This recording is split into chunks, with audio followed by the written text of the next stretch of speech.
Hi there. I'll try to make this video simple because I made a couple of versions and it's simply a complex issue that can be condensed in a very, very, very simple formula, which is E is P times F.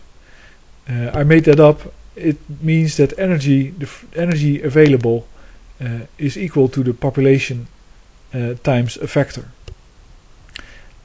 Because every day we need amount of energy on the world to exist. Every day there has to be availability of a number of gigajoules of energy.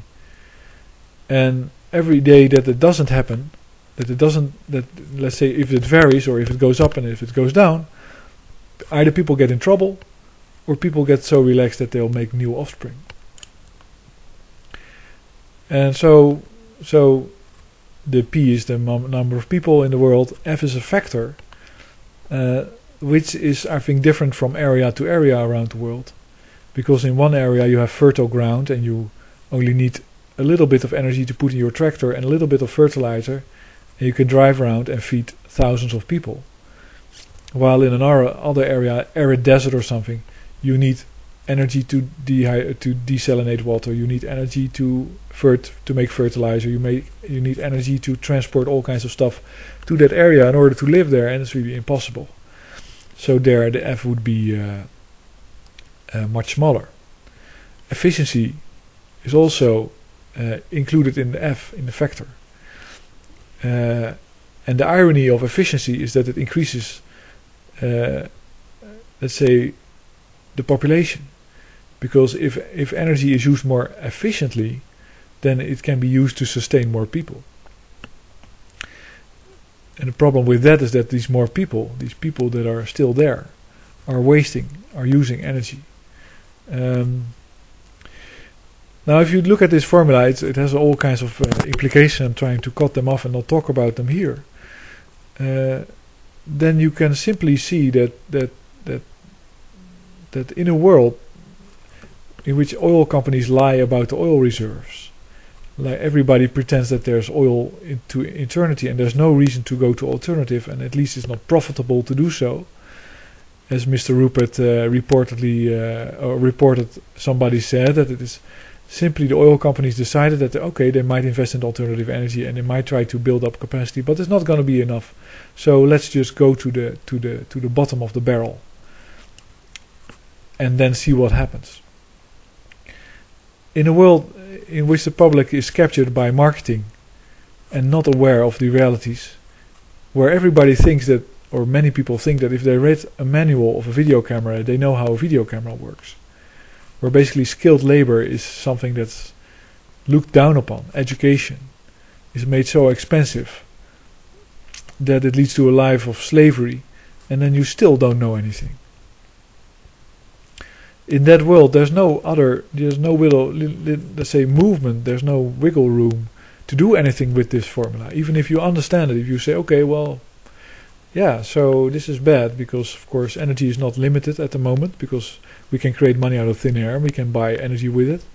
And so population will not be limited, and of course that will deplete the natural resources because they are limited. And once that happens, we get the Ethiopia syndrome, where if the cows eat enough grass, then suddenly grass won't grow anymore because all the seeds are also eaten. And then you got no grass, you got no cows, you got famine, and then it takes a year of no cows, a number of years for the whole cow population to come back and the grass to come back. And this is like I learned about it in university actually. This is like a catastrophic failure. There's a formula for that. There's dynamic systems that work like that. Humanity is such a system if E is P times F is allowed to work in a free market economy. You already know what this line of thinking leads to. It is that the communist, Marxist, the thing that Obama is accused of, is the only solution to deal with this formula, to deal with the reality that it represents.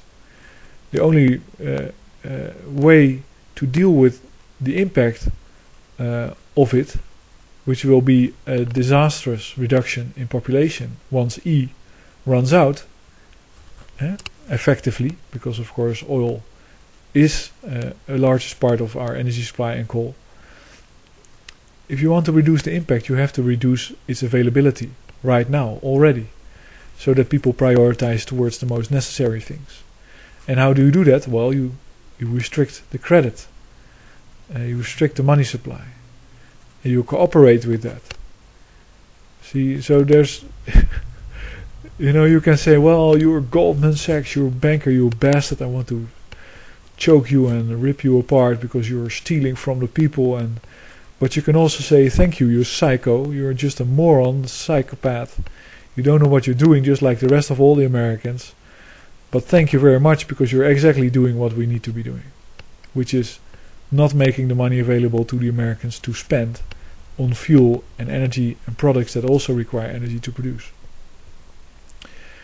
Anyway, but I think this formula is well, I hope you find it interesting anyway, and I hope you there's a lot more to say about it, and I might do that in another video. Thanks for listening.